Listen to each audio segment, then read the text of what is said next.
আশা করছি যারা দায়িত্বে আছে একটা সম্মানজনক সময় নিয়ে তাড়াতাড়ি নির্বাচন দিয়ে এদেশের মানুষকে এই জনগণের দ্বারা নির্বাচিত হওয়ার সুযোগ করে দেন। একটা নির্বাচিত সরকার যতদিন না আসবে ওদের ওই ষড়যন্ত্র কিছু বসে নেই, চলতেছে। সূক্ষ্ম কিছু বিষয় এখানে আছে। নির্বাচিত সরকারের কাছে নির্বাচনের মাধ্যমে ক্ষমতা দিয়ে দেন, এদেশে যে ষড়যন্ত্র চলছে এটা থেমে যাবে, দেশটা আবার দাঁড়িয়ে যাবে ইনশাআল্লাহ। এরপরের শব্দে আল্লাহ জবাব দিয়েছেন, ওমা জাআলা আলাইকুম ফিদ্দীনি মিন হারাজ। দিনের উপরে চলতে গিয়ে যে বাধা বিপত্তি আসবে, যদি নির্বাচিত তোমরা হয়ে যেতে পারো, তোমরা যদি বাছাই হতে পারো, ছাঁটাইয়ের ভেতরে না পড়ো, যত বিপদ আপদ আসবে আমি আল্লাহ নিজে দূর করে দেব। এই জন্য নির্বাচনের মাধ্যমে নির্বাচিত হয়ে কোন মানুষ যদি আল্লাহর বাছাইয়ের ভেতরে পছন্দের ভেতরে পড়ে যায়, আর কোন মানুষ যদি ছাঁটাইয়ের ভেতরে কাটার ভেতরে পড়ে যায়, এদের কপাল খারাপ। আমরা যারা এদেশে আল্লাহর বিধানকে জারি করার জন্যে আল্লাহ পাক কর্তৃক মনোনীত নির্বাচিত বাছাইকৃত হয়ে পড়েছি, জীবনের কিচ্ছু চাই না।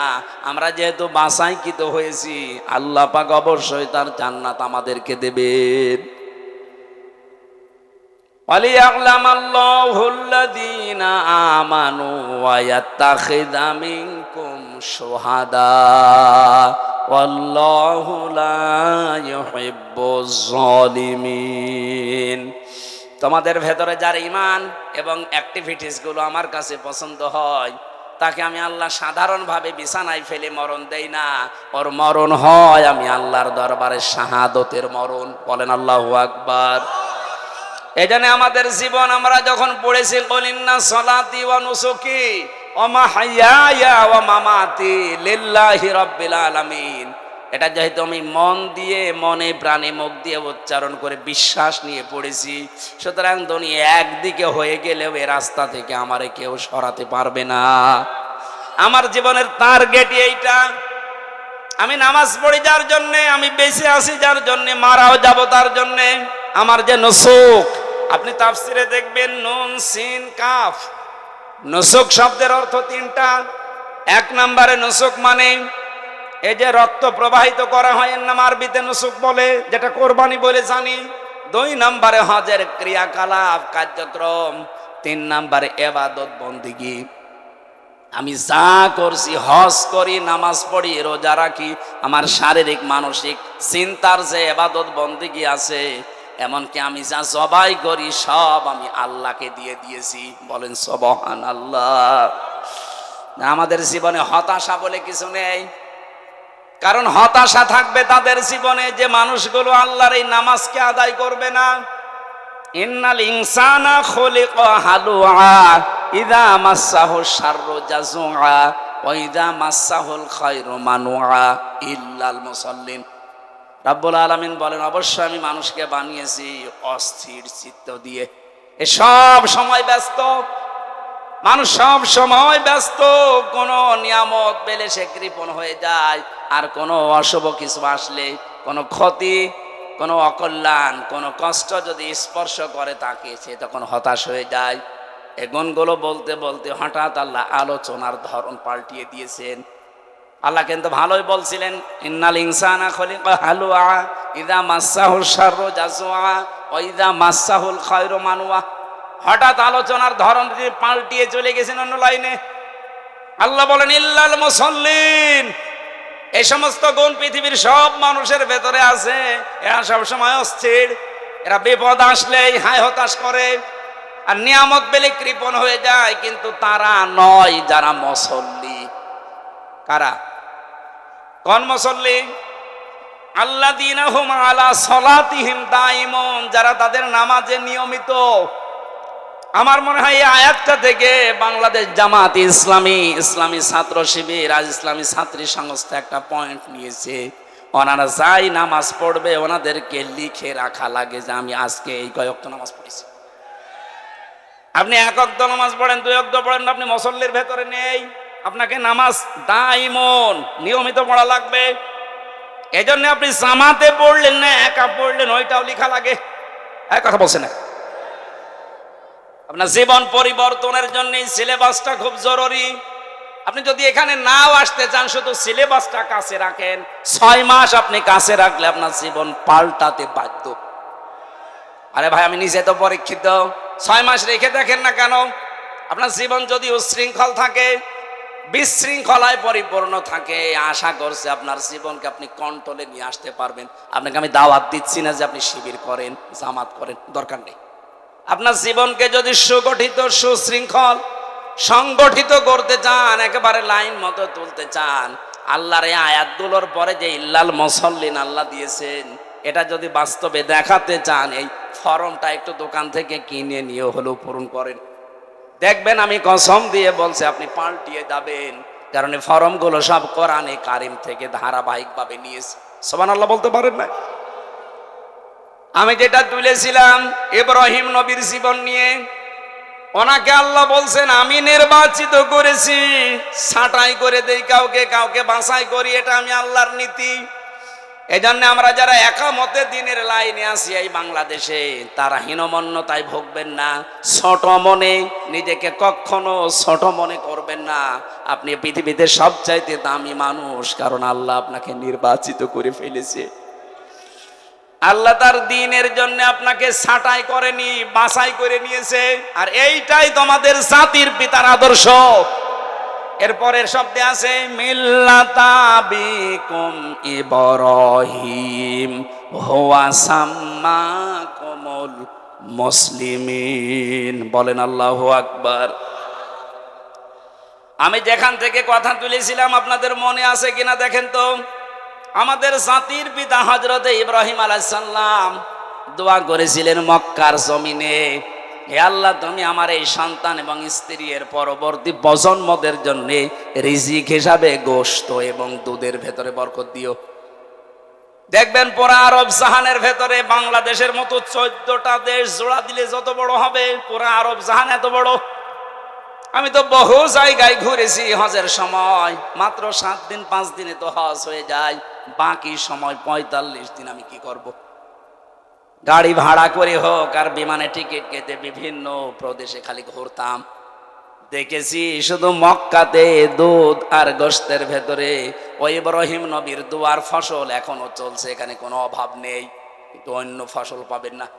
বাকি অন্যান্য প্রদেশে যান, তাইফে গিয়ে দেখেছি পাহাড়ের উপরে শহরটা, অথচ ফল ফলাদি ফসলাদির কোনো অভাব নেই। নাটোরবাসী আল্লাহর তাকওয়া যদি অবলম্বন করি, আল্লাহর প্রতি ঈমান এনে জমিনে আমরা আবার আল্লাহর বিধানগুলো প্রতিষ্ঠা করার মাধ্যমে দেখাতে পারি, কসম খোদার যে অভাবগুলো চলছে, যে সিন্ডিকেট গুলো চলছে, এইটাও বন্ধ হয়ে যাবে। একটা গোপন কথা শোনাচ্ছি, আজকে শুনে আসলাম। তাই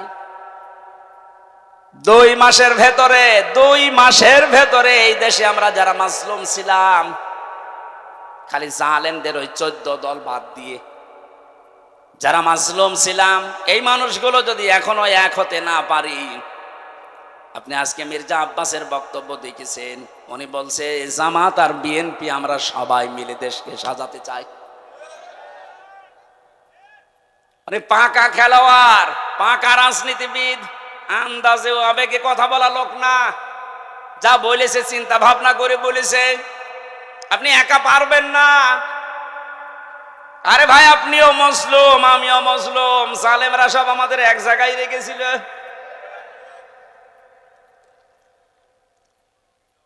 আমি অবদান স্বীকার করি, এই জন্য শুকরিয়া আদায় করছি। জনাব তারেক জিয়া সাহেবের পিএস আমার সাথে 3 বছর ছিল পাশে। শ্রদ্ধাভাজন বড় ভাই জনাব মিয়া নুরউদ্দিন অপু ভাই, ওই 4 দেওয়ালের মাঝে ভাইটা আমাকে বহু সাহায্য সহযোগিতা করেছে। ওনার বন্ধু ছিল গিয়াসউদ্দিন মামুন ভাই, ওনার দ্বারাও আমি বহু উপকৃত হয়েছি ওই ভেতরে। কারণ ভেতরে আমাদেরকে এমন অবস্থায় রেখেছিল, জেলে না সেলের ভেতরে। ওখানে উপকার পাওয়া খুব কঠিন। সবচাইতে বেশি উপকার পেয়েছি শাইখুল হাদিস আল্লামা মামুনুল হক হাফিজাহুল্লাহর কাছ থেকে। এই লোকটা যেহেতু আমার পাশের রুমে 3 বছর ছিল, বহু কষ্ট আমার জন্য স্বীকার করেছে এই 3টা বছর।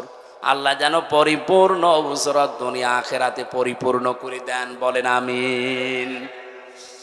2 মাসের ভেতরে যদি আপনি এখনো নিজেকে সংশোধন করে পথে আসতে না পারেন, এই যে কোরআন আমার সামনে, আল্লাহর কসম ওহুদের ময়দানের মতো আবার বিপর্যয় আসতেছে। ওহুদের ময়দানের ঘটনা কি? প্রথম দিকে কিন্তু মুসলমানেরা বিজয় পেয়ে গিয়েছিল, কথা বলেন না কেন? বিজয় পাওয়ার পরে যখন আনন্দে আত্মাহারা হয়ে গনিমতের মাল গোছানোর জন্য, জোগাড় করার জন্য, নেওয়ার জন্য ব্যতিব্যস্ত হয়ে পড়েছে, তখনই কিন্তু মারা পড়েছে, কথা বলেন না কেন? 5 আগস্টের পর থেকে বিজয় পেয়ে অনেকে এখন ওই সাহাবীদের মতো শুরু করেছে, গনিমতের মাল পেয়েছে যেখানে যা, আর এই সুযোগে খালিদ বিন ওয়ালিদের মতো অনেকেই কিন্তু ঘুরে বেড়াচ্ছে। এই জন্য আমরা মুসলিম যারা আছি সব এক হয়ে যেতে চাই। এই কথা বলছেন আমার? মুসলিমদের কোনো দল নেই, মুসলিমরা সব এক। আপনার বিরুদ্ধে 313টা মামলা ছিল, আমার বিরুদ্ধে 50টা মামলা ছিল। আপনি তাকান, এখানে যত মানুষ বসে আছে ওই 14 দল বাদ দিয়ে প্রত্যেকের অবস্থা একই। আমাকে যিনি খাবার দিয়ে যেত, বললাম ভাই কয়টা মামলা, কি করেন? বলে বাড়ি বড়গোনায় বিএনপি করি। 313টা মামলা। বলেন তো, 313টা মামলা দিয়েছে ওরে। ওরা মুসলিম মানুষ না? আমার তো মনে হচ্ছে 1500 বছর পরে বাংলাদেশে এখন উহুদের ময়দান কায়েম হয়েছে। এখন আমরা যদি শিক্ষাটা নিতে না পারি, আমরা কিন্তু ধরা খাবো, কেউ বাঁচাতে পারবেন আমাদেরকে। সুতরাং আমরা সাবধান। মির্জা আব্বাস সাহেবের কথাটাকে বারবার গুরুত্ব দেন, নয়তো আপনি আনন্দে আত্মহারা হয়ে থাকবেন। খালিদ বিন ওয়ালিদের মতো মানুষ পাহাড়ের পাদদেশ থেকে চুরি করে এসে একেবারে কচু কাটা করে শেষ পর্যন্ত বিজয় ছিনিয়ে নেবে। আমরা অন্তত এইটা সামনে হতে দিতে চাই না। এই কথা বলেন না কেন? জালেম যারা ছিল আর ওদের দোসর, ওদের কথা বাদ দিলাম, বাকি আমরা যারা মজলুম, সে যে দলের লোক হন, মাজলুমদের কোনো দল এখন আর নেই। মাজলুমদের একটাই দল, যেহেতু এখন স্বৈরাচার নেই, আমরা সব মাজলুম, আমরা দেশকে সাজাতে চাই। আর আমরা অন্য ধর্মের মানুষের তুলনায় এদেশে মুসলিম বেশি, এই হিসাবে বলছি। অন্য ধর্মের লোক যদি 96% থাকতো, আমি এটা বলতাম না। যেহেতু এখানে 96% আমরা আর যাই করি মুসলিম, কথা বলেন না কেন? এই পরিচয় থেকে আপনি বের হয়ে যেতে পারবেন যে না আমি ফুল হাতা, বলতে পারবেন? আমরা হাফ হাতা, কথা বলছেন না কেন? এখানে ফুল হাতা আছেন, কোনটা হাত তোলেন তো? নেই, আলহামদুলিল্লাহ। না, আছে 2-1টা, ওই বাজারে মাজারে বসে আছে। তো এখানে কোন ফুল হাতা আছে? সব কি হাফ হাতা? কয়েকটা থাকতে পারে, ওই যে ওইটা এখনো তো দেয়নি, 2-1টা আছে, ওগুলো দিয়ে দেবেন। কিন্তু আমরা যারা হাফ হাতায় আছি, সত্যি কথা বলছি, আমাদের এই পরিচয় দেওয়াই লাগবে, আমি মুসলিম। নামাজ রোজা হজ যাকাত হয়তো কম বেশি হয়ে যায় আমাদের, কিন্তু এই পরিচয় দেওয়া লাগবে না যে আমার নামের আগে মোহাম্মদ আছে, আমার নামের আগে সিরি আছে, কথা আমি লিখতে পারবো। কথা বলেন না কেন? সুতরাং যারা মুসলিম এই শব্দটা লেখেন যে মোহাম্মদ, আমির, হামজা, তাদের এখন সব এক হওয়া লাগবে, সব একদিকে চলে যাক। এই 15.5 বছরের স্লোগান ছিল যে আমরা স্বৈরাচার বাদ দিয়ে সব এক, সেই সুযোগ আল্লাহ তৈরি করে দিয়েছে। সুতরাং আমরা সব এখন কি এক? বলেন বলুন। এক হওয়ার জন্য যেই সামনে যে বিষয়গুলো রাখা লাগে, তার ভেতর অন্যতম কোরআনে কারীম। আর কোরআন বলছে দুনিয়ায় যারা ইসরাফ করবে, অপচয় করবে, অপব্যয় করবে, আপনারা তাদের সাথে থাকবেন না। এখন আপনি ভাগ করে নিন। এখন হওয়ার পরে এখন দেখবেন যে আপনি চূড়ান্ত ভাবে থাকবেন কাদের সাথে? 2 নম্বরে যারা ফাসাদ সৃষ্টি করে। ফাসাদ মানে কি বললাম? ফাসাদের 9টা অর্থের প্রথম অর্থ এটা, যারা মানুষের তৈরি করা আইন কানুন প্রতিষ্ঠা করতে চায়, আপনি আর সামনে তাদের সাথে থাকতে পারবেন না। দেখবেন আস্তে আস্তে সব মুসলিম এক হয়ে গেছে। আল্লাহ আমাদেরকে আয়াতটা মেনেছে। আমি আয়াতটা কি বানালাম? বলেন বলেন। এটা আছে সূরা শুআরার 151-152 নম্বর আয়াত।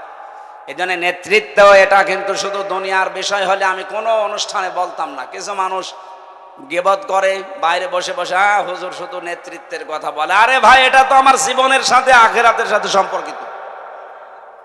2 নাম্বারটা বলছি, 27টা পেয়েছি আমি, সব বাদ দিলাম, এইটা শেষ করে আমি তাফসিরে যাব। আপনারা আছেন তো? হ্যাঁ আছেন, আপনারা আছেন। দ্বিতীয় নম্বর হচ্ছে, আমি আয়াতটা আগে দলিল বলি, এরপরে আপনি দেখবেন সূরা নিসা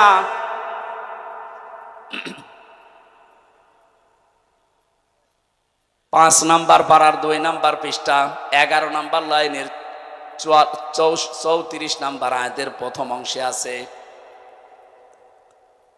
আর রিজালু কাওয়ামুনা আলান নিসা।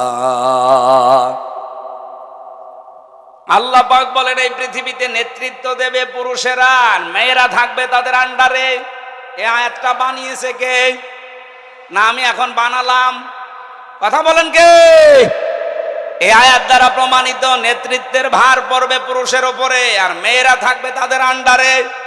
এই আয়াত যদি আমরা 100 ভাগ বিশ্বাস করি, এখানে যারা আছেন সারা বাংলাদেশে যেহেতু 96 ভাগ মুসলমান, এই হিসাবে বড় আশা নিয়ে আয়াতটা পড়লাম, আগামী কিয়ামতের আগ পর্যন্ত বাংলার চেয়ারে কোনো মহিলা যেন নেতৃত্বে বসতে না পারে। হ্যাঁ, পুরুষ মানুষ আসুক, কথা বলেন না কেন? যেই মহিলা থাকবে সেখানে আপনি থাকবেন না, এটা মনে হয় রাজনীতি। হ্যাঁ, এটা রাজনীতি। এবার আল্লাহকে আজকে রাতে জিজ্ঞাসা করবেন, আল্লাহ সূরা নিসার 34 নাম্বার আয়াতের প্রথম অংশ মনে হয় ঠিক হয়নি, কারণ আমাদের দেশে এটা আছে, আপনি এ কি করলেন? এটা অন্তত তুলে সৌদি আরবে দিয়ে দেন, হবে? আয়াতের ব্যাখ্যা একটা হাদিস পড়েছি, এই যে আমরা সফল হতে পারি না কেন, নবীজি বলেন, ক্বালান নাবিয়্যু সাল্লাল্লাহু আলাইহি ওয়াসাল্লাম, লা ইউফলিহা কওমুন, ওই জাতি কখনো সফল হচ্ছে না, হবে না, যে জাতির নেতৃত্বে আছে, নেতা হয়ে আছে কোন মহিলা। এবার আপনার বিবেকে যা বলে আপনি তাই করেন। আজকের তেলাওয়াত কিন্তু আয়াতের সাবজেক্ট আকারে কথা বলার জন্য আমার আলোচনার বিষয় হচ্ছে দোষারোপ। কি বললাম? শব্দটা শুনতে যত ছোট মনে হচ্ছে, বিষয়টা অনেক বড়। এই যে দোষারোপ করেন আন্দাজে যারে তারে, এই বিষয়টা যে কত সেনসিটিভ বিষয়, মানুষের অন্তর পর্যন্ত মরে যায় এই দোষারোপ করার এই গুনাহ যদি আপনি করেন। আমি একটা বই পড়েছি, 16টা রোগের কারণে মানুষের অন্তর মরিয়ে শেষ হয়ে যায়, তার ভেতরে প্রথম হচ্ছে যারা দোষারোপ করে। সূরা নিসার 112 নাম্বার আয়াত প্রমাণ দিচ্ছেন আল্লাহ, ওমাই ইয়াকসিব খাতিয়াতান আও ইসমান সুম্মা ইয়ারমি বিহি বারিআন ফাকাদ ইহতামালা বুহতানা ওয়া ইসমান মুবিনা। এ পৃথিবীতে অনেক মানুষ এমন আছে, হে নবী আপনি দেখবেন, তারা নিজেরা অন্যায় করে, নিজেরা অপরাধ করে, নিজেরা পাপের কাজ করে। আরে কাজটা যখন সংগঠিত হয়ে যায়, একটা নিরপরাধ ভালো মানুষ নির্দোষ মানুষের উপরে পাপটা চাপিয়ে দেয়, দোষটা চাপিয়ে দেয়, সে যেন প্রকাশ্য পাপের বোঝা বহন করছে। আজটা যে কত বাস্তব, আপনি এই 5 আগস্টের পর থেকে মিলে যাবে।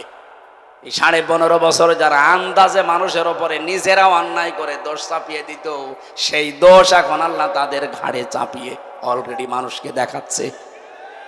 এদেশের যত অপকর্মের মূল হোতা, আমি কোরআন সামনে নিয়ে মিথ্যা কথা বলছি না, সত্য কথা বলছি, ছাত্রলীগ। কারণ আমি জেলে দেখেছি বিশ্বজিৎকে হত্যা করেছে যারা, আবরার ফাহাদকে যারা হত্যা করেছে সব আমার সাথে ছিল। আমি জিজ্ঞাসা করেছিলাম ওই শাওনকে, ফাঁসির আসামি ছিল, এখন যাবজ্জীবন 30 বছর ওর জেল। মাঝে মাঝে খাবার দিতে আসতো, উনি রাইটার ছিল, লিখতে আসতো নাম। বললাম আপনি এই কাজ করলেন কেন, এখন কেমন লাগে? জীবনের সবচাইতে বড় মারাত্মক ভুল আমার এইটা। ওই সময় কেন ওদের আদর্শে অনুপ্রাণিত হয়ে বিশ্বজিৎ কিন্তু বারবার বলেছিল, ভাই আমি আপনার ধর্মের লোক না, আমি হিন্দু মানুষ। যদি আপনার বিশ্বাস না হয়, আপনি আমার লুঙ্গি খুলে প্যান্ট খুলে দেখেন যে আমার ফুল হাতা। কথা বলছেন এখন? ও কিন্তু বলেছিল যে আমি হাফ হাতা না, এরপরও ওকে আমরা ছাড়ি নাই, জায়গায় শেষ করে দিয়েছি। এই অন্যায়টা করার পরে চাপিয়ে দিতে চেয়েছিল ইসলামপন্থীদের মাথার উপরে। আল্লাহ তাদের মাথার উপরে দোষটা চাপিয়ে দুনিয়ার মানুষকে দেখিয়ে দিয়েছে। ক্ষমতার কারণে, প্রভাব প্রতিপত্তির কারণে, টাকা পয়সার কারণে অনেক দোষ তাদের ঢাকা ছিল। আল্লাহ 5 তারিখের পর থেকে সব এখন এই যে আয়াতের শেষের শব্দ ফাকাদিহতামালা বুহতানা ওয়া ইসমাম মুবিনা, ও যেন প্রকাশ্য পাপের বোঝা বহন করে বেড়াচ্ছে। ঠিক তাই, এমন বোঝা আইজিপি গতকালকে সংবাদ সম্মেলন করে জানিয়েছে পরশুদিন, যদি এই দেশে এই নিষিদ্ধ সংগঠনের কেউ পরিচয় দেয় তার 6 মাস জেল। প্রতিদিন এখন দেখতে পাচ্ছেন নিষিদ্ধ সংগঠনের গোপন বৈঠক থেকে 2100 নাটক। আপনি এটা এতদিন চালিয়েছিলেন ইসলামপন্থী মানুষদের উপরে, আল্লাহ পুরা উল্টিয়ে দিয়েছে। এই কথা বলেন না কেন? এই জন্য নিজে অন্যায় করার পরে যদি কোনো নিরপরাধ মানুষের উপরে চাপিয়ে দেন, ওই দোষটা দুনিয়াতে আল্লাহ আপনাকে দিয়ে করাবে, এরপরে আপনার মরণ হবে। এবার আসেন তো আয়াতের ব্যাখ্যায় একটা ঘটনা পেয়েছি আবেগমূলক, আপনারা থাকবেন না? ইমাম মালিক রহমতুল্লাহ আলাইহির জামানায় এক মেয়ে লোক মারা যাবার পর সেখানে আর এক মেয়ে লোক লাশ ধোয়াচ্ছে। হঠাৎ করে ময়লা পরিষ্কার করে যখন রানের উপরে হাত দিয়েছে, ওই মেয়েটার হাত গেছে আটকিয়ে। এত চেষ্টা করে হাত খুলতে, একটু মিলাম দেখেন মিলবে। ওয়ালা তুতিউ আমরাল মুসরিফিন আল্লাযীনা ইউফসিদুনা ফিল আরদি ওয়ালা ইউসলিহুন। এই বাংলাদেশে আমি যতগুলো তাফসীর পড়েছি দেখেছি, অধিকাংশ মুফাসসিরিয়াতের ব্যাপারে এইভাবে লিখেছেন। আল্লাহ বলেন পৃথিবীর মানুষেরা সবাইকে উদ্দেশ্য করে বলছি, ওয়ালা তুতিউ, বহু বছর এটা আমরাল মুসরিফিন, যারা দুনিয়ায় ইসরাফ করে, অপচয় করে, অপব্যয় করে, এই মানুষগুলো অনুসরণ করবা না, এদের পেছনে থাকা যাবে না। আল্লাহ এতটুকু যদি শেষ করে দিতেন, তাহলে আমি আয়াতটা এ পর্যন্ত বলে ইসরাফের ব্যাখ্যা বিশ্লেষণ করে আমি এখান থেকে চলে যেতাম। পরের শব্দে আল্লাহ পাক ঘোষণা দিচ্ছেন, আল্লাযীনা ইউফসিদুনা ফিল আরদি। এই যে ইসরাফ করে যারা, অপচয় করে যারা, অপব্যয় করে কারা, এদের কিছু ধরন আল্লাহ পরের আয়াতগুলোতে দিয়েছেন। যারা 1 নম্বরে দুনিয়ায় যারা ফ্যাসাদ সৃষ্টি করে। কি সৃষ্টি করে বলেন? ফাসাদ মানে?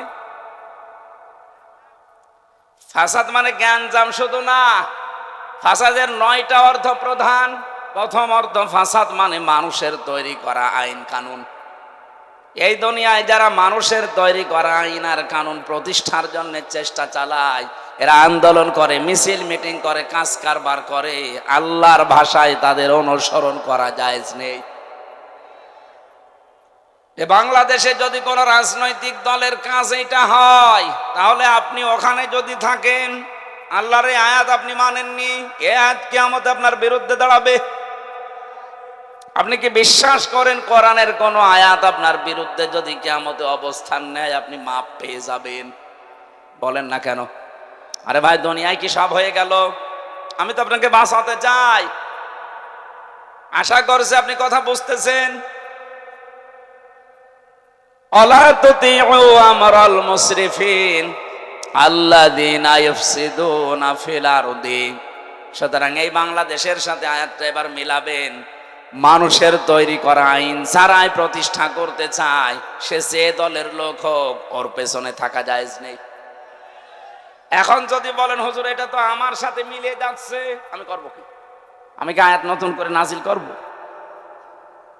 যদি মিলে যায় তাহলে আপনি ওখান থেকে চলে আসেন। যাদের সাথে মিলছে না, আপনি তাদের কাছে যান না। এই আয়াত বলা বেশি হয়ে গেল। কিসের বেশি হওয়া? আল্লাহ যা বলেছে আমি তো সেই ফোর্সেই বললাম। এখন মানা না মানা আপনার বিবেকের ব্যাপার। যদি না মানেন তাহলে আল্লাহ ওই যে ফেরেশতা দিয়ে মুগুর রেডি করছে, একবার দেবে বাড়ি 70 গজ নিচে চলে যাবে। কথা বলেন না কেন? হ্যাঁ, ধারণা আসতে পারে আমি নামাজ পড়ি, আমি রোজা রাখি, আমি চিল্লায় যাই, তারপরও মানে আপনার নামাজ রোজা আপনার চিল্লা নেওয়ার জন্য আল্লাহ বসে আছে। এইটাই যদি হতো তাহলে লূত নবীর স্ত্রী, তাকে আল্লাহ জাহান্নামে দিত না। সে নবীর স্ত্রী, তার নিজের দোষ ছিল না, কিন্তু সে তলে তলে এমন মানুষদেরকে সাপোর্ট করত যারা চরিত্রহীন, যারা আল্লাহর বিধান পাল্টিয়ে পুরুষে পুরুষে বিয়ে করত। এই মানুষগুলোর সাপোর্ট করার কারণে নবীর স্ত্রীকে যদি আল্লাহ জাহান্নামে দেয়, আজ যারা আল্লাহর আয়াতের পরিবর্তে মানুষের তৈরি করা আইন কানুন প্রতিষ্ঠা করতে চায়, তারাও ওই লূত নবীর জামানার উম্মতের মতোই। তারা আল্লাহর বিধান পাল্টিয়েছে, আর আপনি আল্লাহর বিধান বাদ দিয়ে নতুন করে আর একটা বিধান প্রতিষ্ঠা করতে চান। বিষয় একই। উনি নবীর স্ত্রী চরিত্রহীন মানুষদেরকে সাপোর্ট করার কারণে যদি জাহান্নামে যায়, হামজা চরিত্রহীন মানুষদেরকে, যারা আল্লাহর আইন মানে না, আল্লাহর বিধানের পরিবর্তে অন্য বিধান নিয়ে আসে, এদের চরিত্র পৃথিবীর সবচাইতে খারাপ, কারণ এরা ফ্যাসাদ সৃষ্টিকারী। এই কথা বলেন না কেন? আমি ইঙ্গিত দিলাম, আশা করি আপনি বুঝেছেন। এরপরেও যদি কেউ না বোঝার ভান করে থাকেন, মোনাজাতের পরে আসেন, আপনার কানের কাছে মুখ নিয়ে বলছি, জোরে তো আর বলা যাচ্ছে না।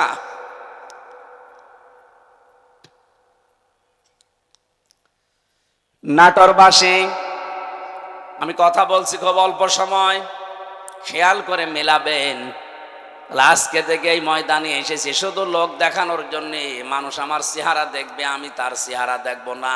আমি সিদ্ধান্ত নিয়ে যাব, দুনিয়ায় যারা মানুষের তৈরি করা আইন প্রতিষ্ঠা করে, আন্দোলন করে, আমি আজকে থেকে আর ওই রকম মানুষের পেছনে নেই। আরে এইটা বাংলাদেশের মানুষ মেনে নিলে তো ডক্টর ইউনূস 2 বছর থাকা লাগে না। কথা বলছে না কেন? এইটাই যদি আমরা মেনে নিতে পারতাম, হ্যাঁ ষড়যন্ত্র আছে, হচ্ছে, হবে। আফগানিস্তান যদি আল্লাহর বিধান কায়েম করে টিকে থাকতে পারে, বাংলাদেশে আল্লাহর বিধান কায়েম হয়ে গেলে আমরাও টিকে যাব। কারণ আল্লাহর রহমত তখন আকাশ ফুঁড়ে নাজিল হয়ে যাবে। কথা বলেন ঠিক কিনা? এটা আমি বানালাম।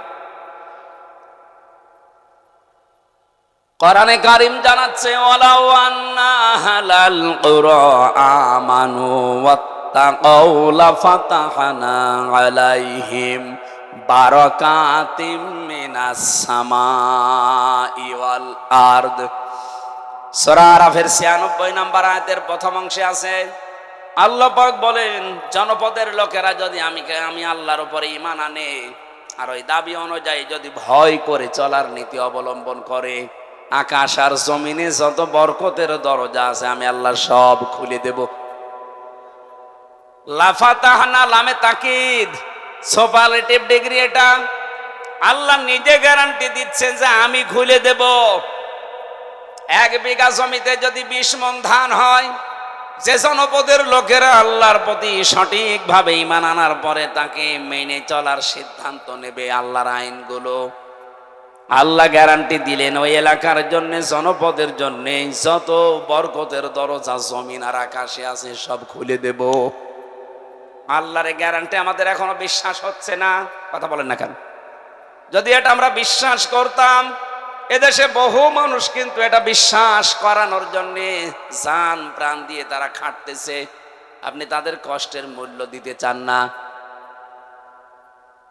ও ভাই, আমি নাম ধরেই বলছি, আমিরে জামাত ডাক্তার শফিকুর রহমান, উনি সেই পর্যায়ে আছে। ওনার যা টাকা পয়সার মালিক, আল্লাহ ওনারে বানিয়েছে, ওনার যে ব্যবসা প্রতিষ্ঠান আছে, উনি এই মানবতার জন্য যদি কাজ না করে, চিন্তা ভাবনা না করে, শুধু নিজে খাবো, নিজে পরে যতদিন আছে বেশি আরামে আয়েসে কাটাবো, কোনো ব্যাপার ছিল না। ওই রকম জীবন আর একটা পেলে উনি কাটাতে পারতো। এক কথা বলেন না কেন? এই ঝানঝাবি ক্ষুব্ধ রাস্তায় ওনার আসার দরকার কি?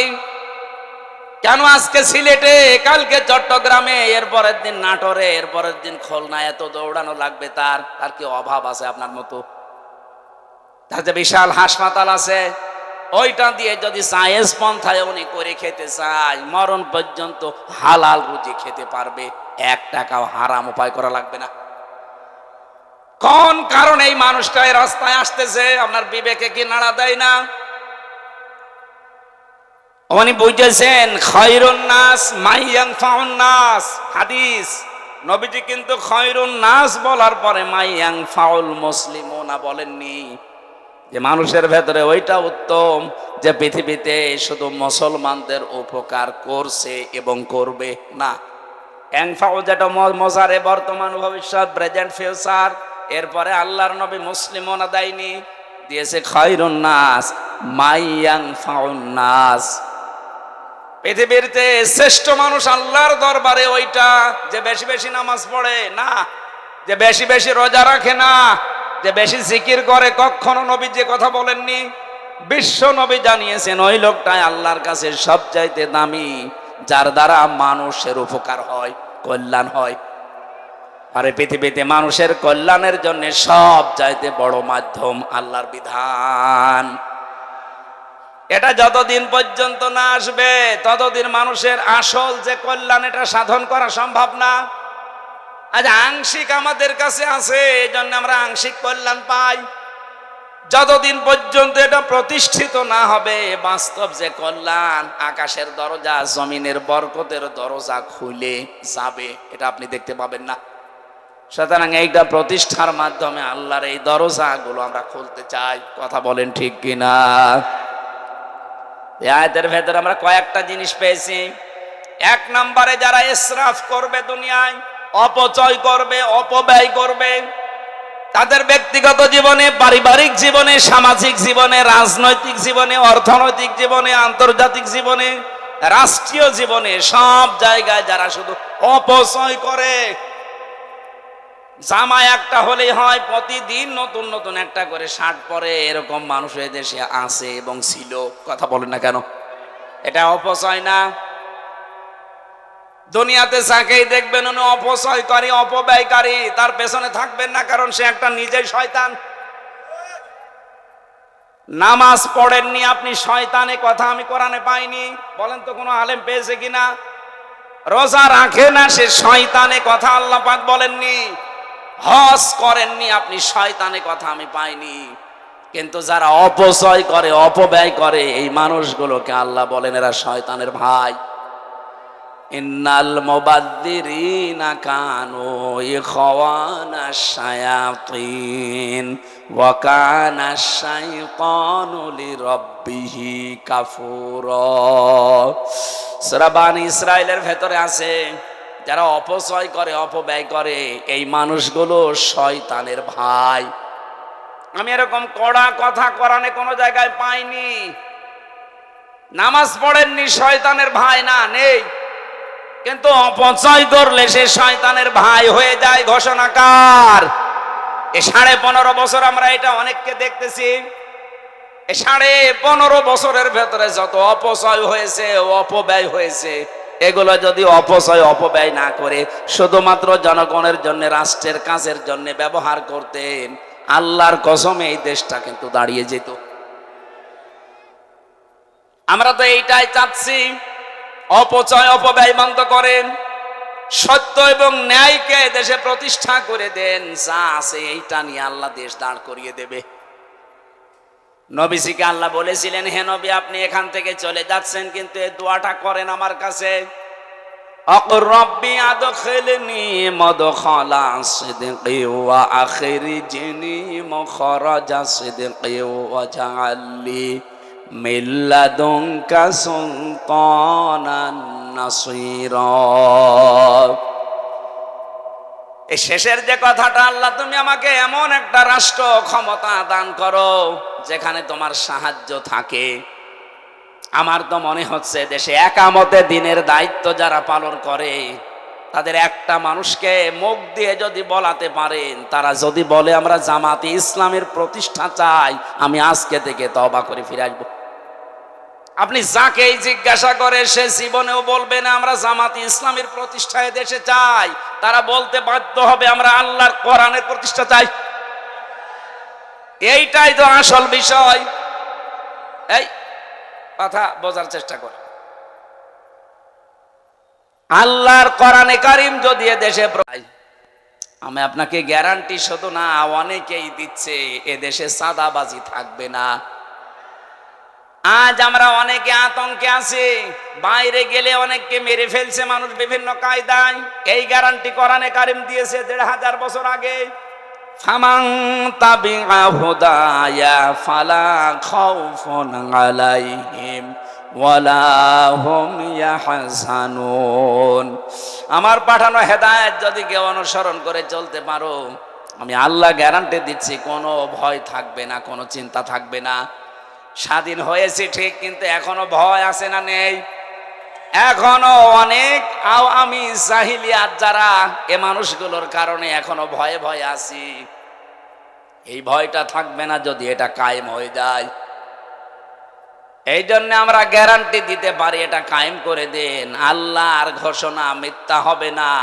তখন আপনি ঘরের ভেতরে যেভাবে নিরাপদে আছেন, রাস্তাঘাটে ওভাবে নিরাপদে থাকবেন। আমরা এটা চাই না।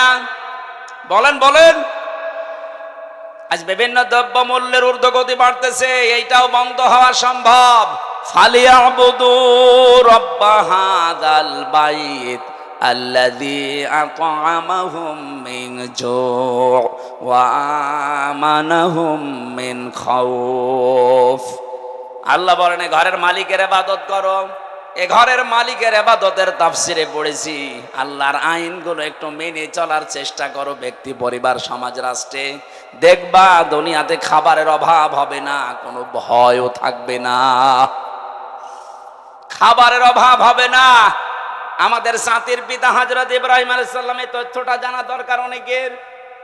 হযরত ইব্রাহিম নবী আলাইহিস সালাম যেদিন বিবি হাজেরা এবং ইসমাইলকে রেখে আসেন এই মরুভূমির ময়দানে, সেদিন তিনি দোয়া করেছিলেন, মাবুদ তুমি আমার এই বংশধর যাদেরকে রেখে গেলাম, তিনি তো কথা মুখ দিয়ে উচ্চারণ করতে পারছিলেন না। খাদিজা হাজেরা রাদিয়াল্লাহু তাআলা আনহা যখনই জিজ্ঞাসা করেছে, স্বামী এটা কি নিজের সিদ্ধান্তে রেখে যাচ্ছে না আল্লাহর সিদ্ধান্তে?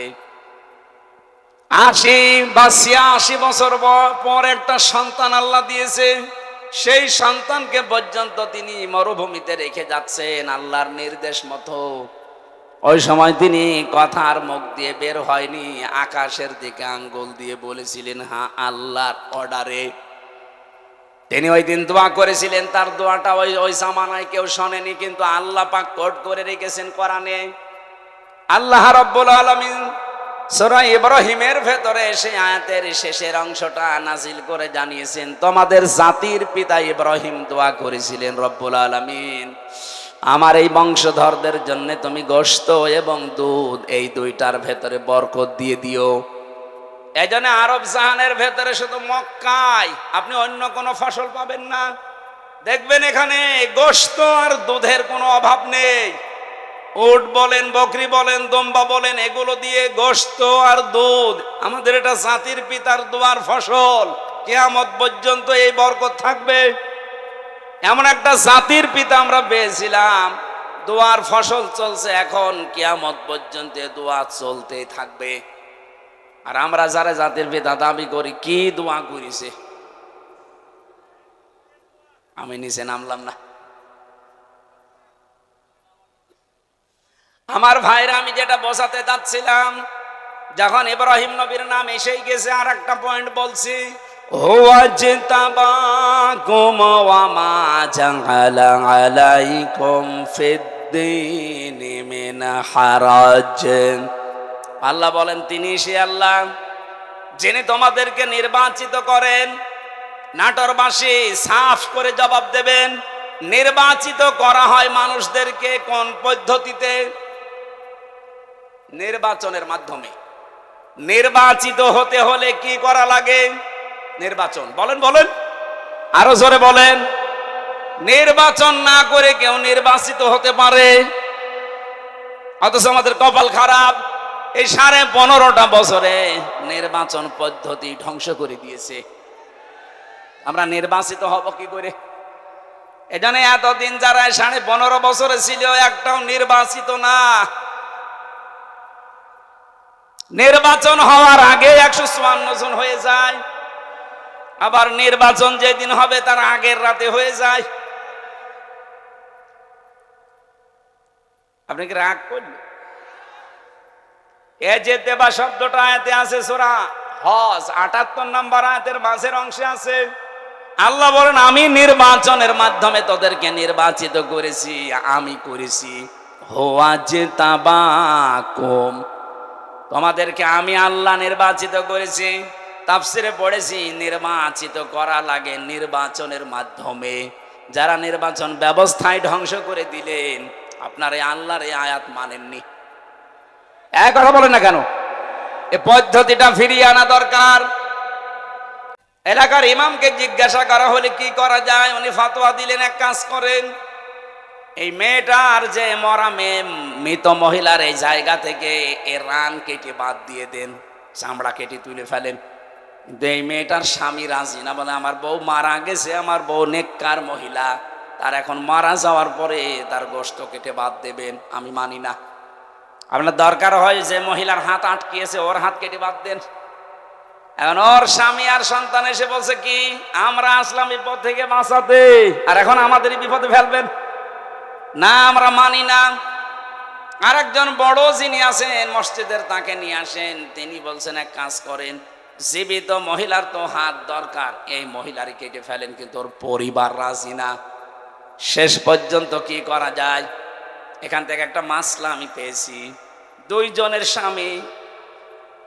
দুইজনের স্বামী কিন্তু ফতোয়া দিচ্ছে দুইজনের ব্যাপারে যে আমার স্ত্রী আল্লাহওয়ালা, আমরা আমার জীবিত স্ত্রীর হাত কাটতে দেব না। ওই যে মারা গেছে ওই মহিলা বলছে আমার স্ত্রীর এই রান কাটতে আমরা দেব না। বড় ঝামেলায় পড়ে গেল ইমাম সাহেব, কি করি এখন? ওই দেশের প্রধান বিচারপতি, যিনি বিশ্বের নাম করা একজন আলেম, ইমাম মালিক রহমতুল্লাহ আলাইহি, মদিনায় তিনি থাকেন। 80 কিলোমিটার দূরে এই ঘটনা। ঘোড়ায় চড়ে তাকে নিয়ে আসা হচ্ছে, আপনি আসেন বিচারটা করেন, নাই তো আমাদের এলাকায় রক্তক্ষয়ী সংঘর্ষ হবে। আর এই মহিলা তো বিপদে আছে, হাত তুলতে পারে না।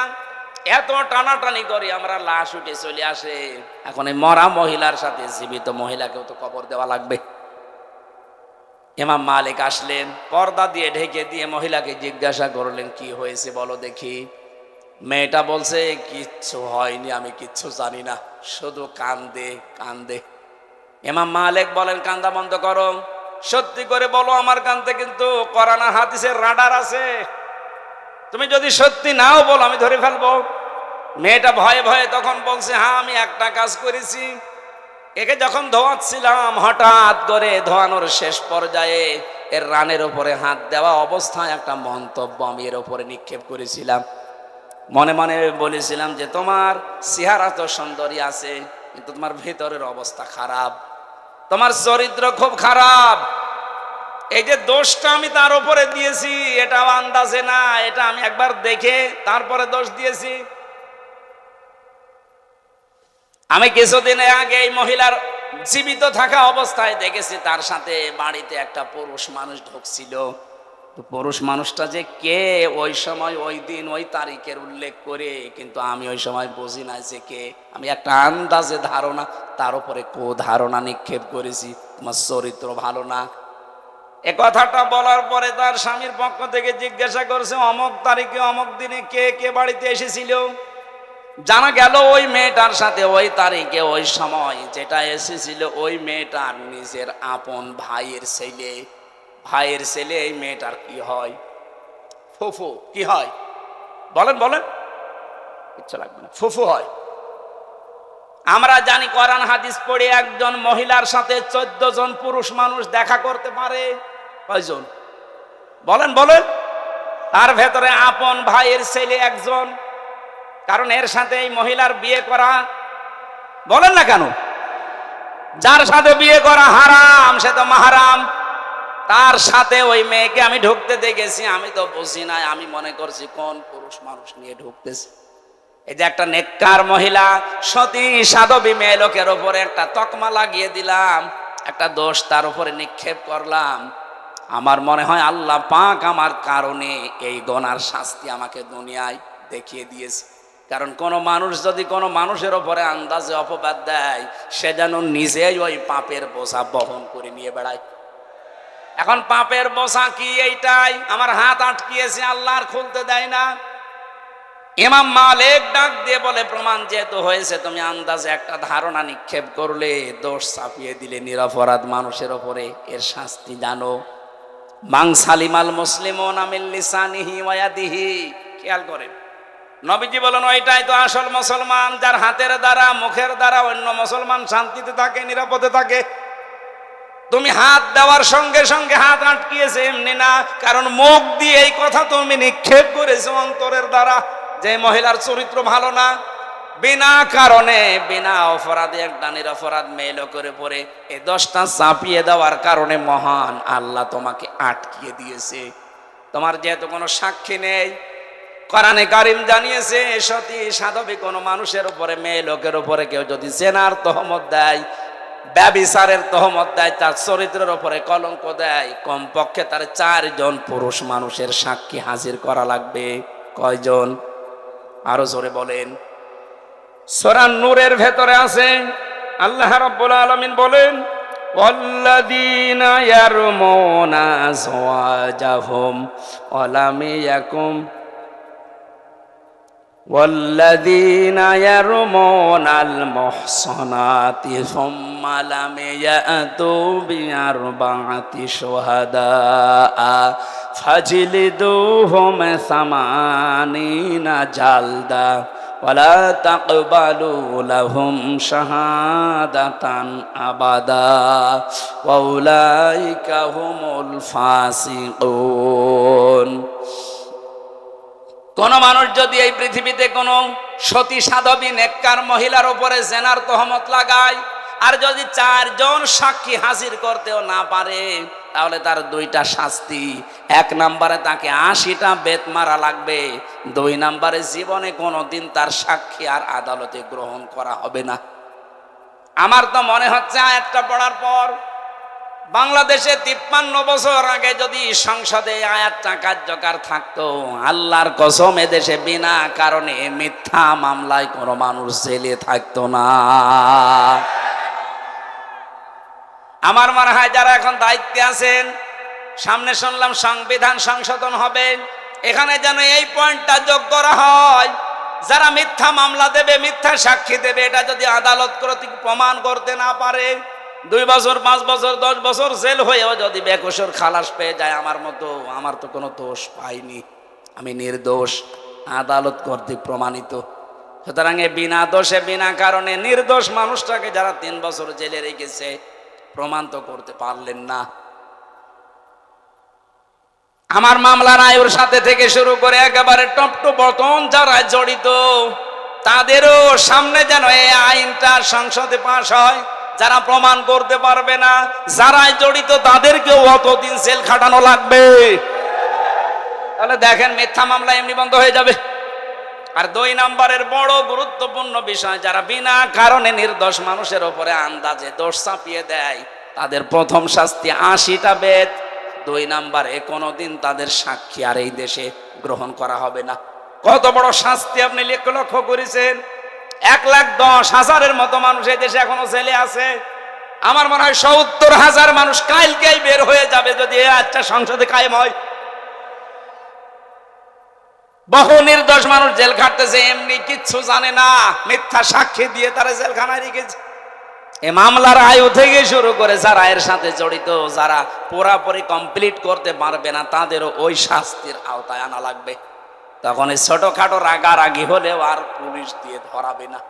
না, যদি প্রমাণ করতে না পারি, ও ছাতা আমার কপালেও আছে। ইমাম মালিক বললেন প্রথম শাস্তি হবে তোমার 80টা বেত, আর জীবনেও তোমার সাক্ষী আর কোনোদিন মরণের আগে এই আদালতে গ্রহণ করা হবে না। জাল্লাদকে ডাক দাও, কারণ হাত তো ছোড়ানো লাগবে, হাত তো লেগে আছে, আঠার মতো লেগে আছে। জাল্লাদ এসে শুরু করেছে বিসমিল্লাহির রহমানির রহিম বলে, 1টা 2টা 79টা হয়ে গেছে। মেয়েটার পিঠ ফিনকে দিয়ে রক্ত বের হচ্ছে, তারপরও ছাড়ে না। আর একটা বাকি আছে যাব। ইমাম মালিক ডাক দিয়ে বললেন, জল্লাদ অবস্থা কি? পর্দার আড়াল থেকে জবাব দিচ্ছে, ইমাম সাহেব অবস্থা খারাপ, আর একটা বাকি আছে, কিন্তু হাত ওই অবস্থায় আছে। ইমাম মালিক বললেন, না, কোরআন মিথ্যা হতে পারে না। কোন দিন কোরআনে কারিমে কোনো মিথ্যা কথা আল্লাহ দিতে পারেন না। ওয়া তাম্মাত কালিমাতু রাব্বিকা সিদকাও ওয়া আদলা লা মুবাদদিলা লিকালিমাতিহি ওয়া হুয়াস সামিউল আলিম। আল্লাহ পাক বলেন, আমার এই কোরআন পরিপূর্ণ করার সত্য দিয়ে কিয়ামত পর্যন্ত কোনো মিথ্যা এর ভেতরে প্রবেশ করতে পারবে না। লা ইয়াতিহিল বাতিলু মিন বাইনি ইয়াদাইহি ওয়ালা মিন খালফি তানজিলুম মিন হাকিমিন হামিদ।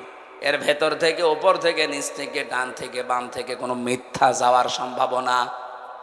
বলেন, 2 নম্বরে, এটা কিয়ামত পর্যন্ত পরিবর্তন হবে না, যা দিয়েছি ওইটাই। দুনিয়া পাল্টাবে কিন্তু কোরআনে কারিমের কোনো বিধান পাল্টানো সম্ভব। 3 নম্বর, এটা ইনসাফ দিয়ে পরিপূর্ণ, কারো অবিচার করে না। আজ বাংলাদেশে 49 বছর, 53 বছর অবিচার চলছে, একটাই কারণ, এইটা প্রতিষ্ঠিত নেই আইন ব্যবস্থায়। এটা যদি বিচারালয়ে, প্রশাসনে, সংসদে সত্যি আমরা নিয়ে যেতে পারি, নবীজির গ্যারান্টি হচ্ছে অমান হাকামা বিহি আদালা, এটা বিচার ব্যবস্থায় নিয়ে যান, ন্যায় বিচার কায়েম করে দেবে। এর উপরে আমাদের বিশ্বাস এখনো পরিপূর্ণ আসে না। এই জন্য একে বাদ দিয়ে আমরা তৈরি করা আইন বিশ্বাস করে ওখানে নিয়ে যাই। মানুষের তৈরি করা আইনগুলো ওখানে যাবার পরে দেখা যায় ন্যায় বিচারের তুলনায় আরো দিন দিন অবিচার বেড়ে যাচ্ছে।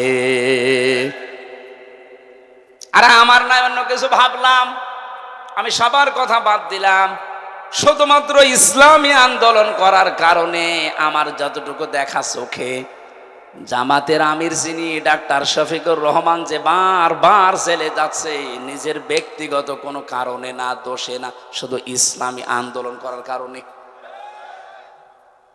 ন্যায় বিচার থাকলে ওনারে এই বছরের পরে বছর জেল না, 1 সেকেন্ড ওনারে জেলে রাখার কোনো সম্ভাবনা নেই, কোনো অধিকারও থাকবে না। অনেকেই যারা উল্টাপাল্টা দোষ দেওয়ার মন মানসিকতা করেন, আরে ভাই উনি এসেছে ওই রকম লাইন থেকে, উনি মুক্তিযোদ্ধা পরিবারের সন্তান, উনি বাম রাজনীতি করতে করতে এসেছে, ওনারে যে আপনি উল্টাপাল্টা দোষ লাগিয়ে দেবেন যে আপনি আলবদর আসামস, আপনি রাজাকার, আপনারা নিজেরা তখন ধরা খাবেন, কারণ ছাত্রলীগ থেকে উঠে এসেছে।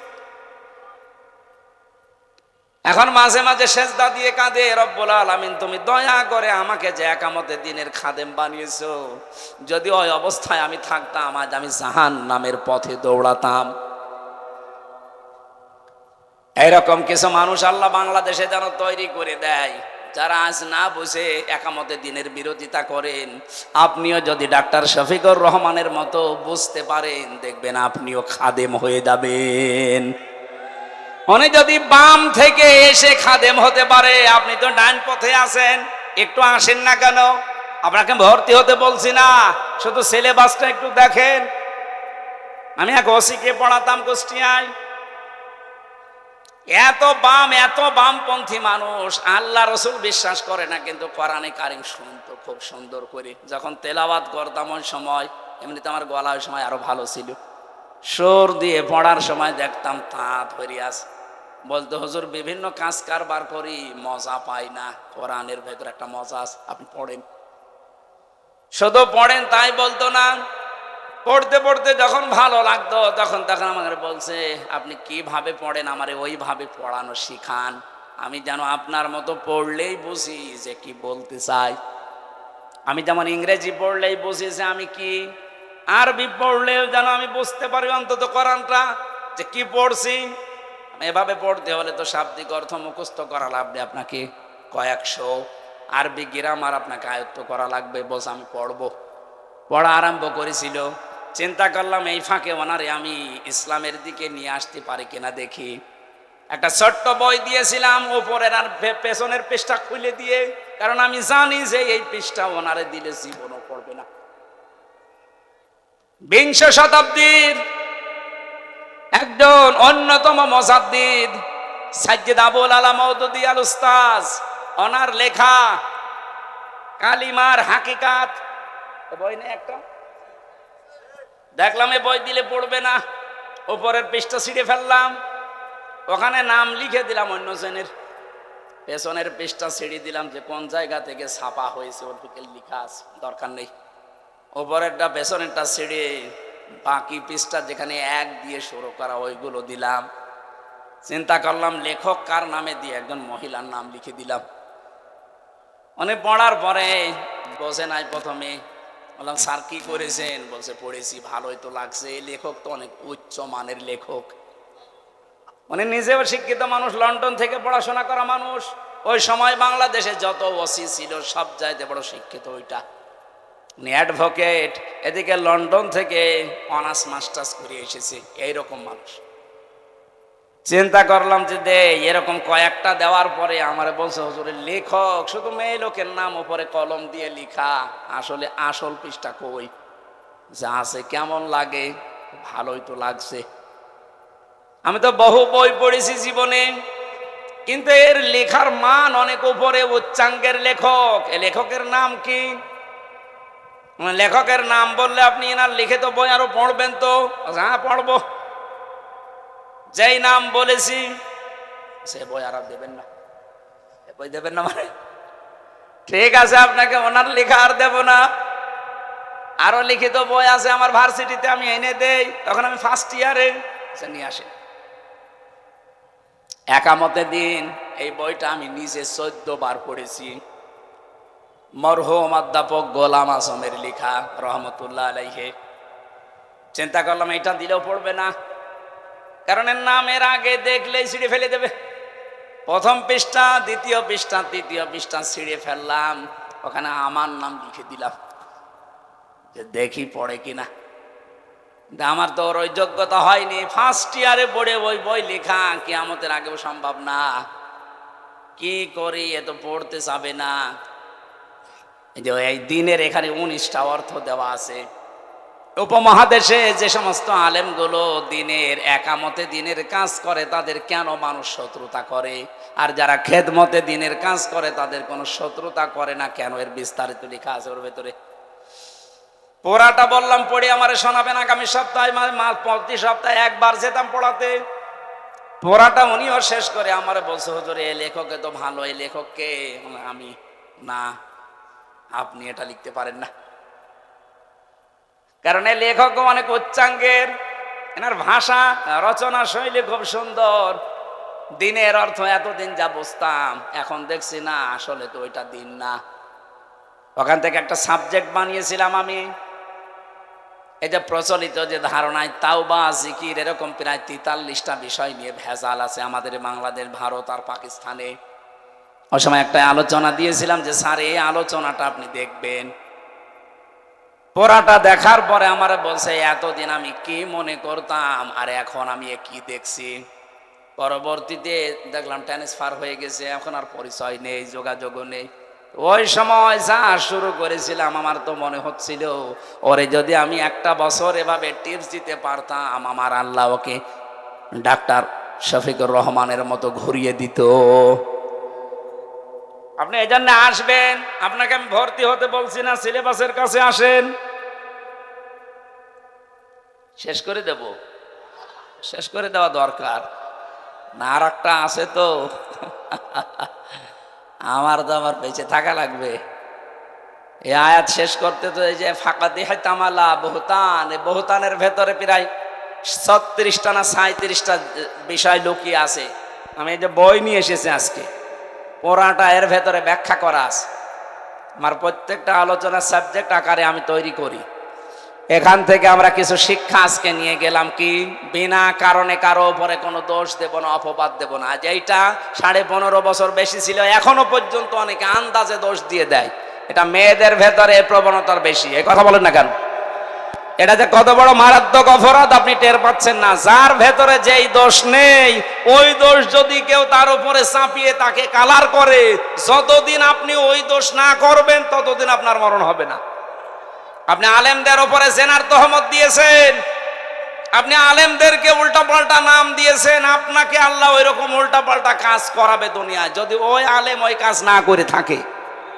আজকে আমার সাথে মাওলানা হাফিজুর রহমান এসেছে, ওনার নামে একজন আমাকে মোবাইল করে উল্টাপাল্টা দোষ দিল যে ওনার চরিত্র এই এই, অথচ অনেক কোরআন মাথায় নিয়ে বলতে পারে যে ওই দোষ ওনার ভেতরে নেই, পোড়াটা কালার করার জন্য ওই দোষ ছাপিয়েছে। সুতরাং যে লোক এই দোষ দিলেন সেহেতু রেকর্ড হচ্ছে, যদি এটা ওনার দাবিতে আপনি মিথ্যাবাদী হয়ে থাকেন, এই যে 2 বারের কথা বলেছে যে চরিত্র খারাপ, এই দোষ আপনাকে দিয়ে আল্লাহ দুনিয়ায় করাবে, তারপরে আপনার মরণ হবে। কারণ ফাকাদ ইহতামালা বুহতানা ওয়া ইসমাম মুবিনা, প্রকাশ্য পাপের বোঝা আপনাকে দিয়ে আল্লাহ বহন করাবে দুনিয়ায়। এজন্য আমরা সাবধান থাকবো কারো উপরে যেন দোষ চাপিয়ে না দেয়। আপনি দোষ চাপাবেন, আপনাকে আল্লাহ ওই রকম দোষে দোষী বানিয়ে বিদায় করবে। আমাদের এই আয়াত থেকে মূল শিক্ষাগুলো নিয়ে আমরা যেন বাস্তবে আমল করার তৌফিক কামনা করছে। আমার লিখিত বই আপনাদের কাছে আছে, পারিবারিক জীবন নিয়ে লিখিত বই। জেলখানায় বসে এত কষ্ট করে করলাম, আপনারা যদি না নেন আমার তো লেখার স্পিরিট হারিয়ে যাবে। ওই গেটে পাওয়া যাবে, যাওয়ার সময় নিয়ে যাবেন, মেয়েদের জন্য গাড়িতে আছে। আমার রাতে আর একটা অনুষ্ঠান আছে, আসলে এগুলো সব সংগঠনের কারণে জোর করে করা লাগছে। এটা পাবনায় আছে, এখন যে না উঠলে ওরাও বসে আছে, আগামীতে আসলে আরো সময় দেবো ইনশাল্লাহ। আল্লাহুম্মা আমিন। লা ইলাহা ইল্লা আনতা সুবহানাকা ইন্নী কুনতু মিনাজ জালিমিন। রব্বুল আলামিন, কোরআনে কারিমের জন্য তোমার এই বান্দা বান্দিগুলো এত পাগল, এদেরকে তুমি কোরআনের হেদায়েত, জ্বলন্ত হেদায়েত নসিব করে দাও। সওয়াবগুলো তুমি নবীজির রওজায় পৌঁছিয়ে দাও। দুনিয়ার মাটির নিচে যারা ঘুমিয়ে গেল এদেরকে জীবনের মতো মাফ করে দাও। আল্লাহ তাআলা, জালেমদের হাত থেকে মুক্তি যখন দিয়েছো, এদেশে তোমার কালেমার পতাকা পথ পথ করে উড়িয়ে দাও। কোরআনের পাখির স্বপ্ন ছিল এ দেশে তোমার কালেমার পতাকা উড়বে, সে দেখে যেতে পারলো না। আল্লাহ, তার বংশধরেরা দুনিয়ায় আছে, তার অনুসারীরা আছে, আমরা দেখতে চাই এ দেশ তোমার কালাম দিয়ে চলছে। এ মাহফিলের আয়োজন করতে গিয়ে তোমার যে যুবক বান্দারা চেষ্টা চালিয়েছে, সবুজ আব্দুল্লাহ হাসান ভাই সহ যত যুবক এই মাহফিলের জন্য শ্রম দিয়েছে, কষ্ট স্বীকার করছে, স্বেচ্ছাসেবকের দায়িত্বে আছে, এদেরকে যে মা পেটে নিয়েছে মায়ের পেট তুমি ধন্য করে দাও।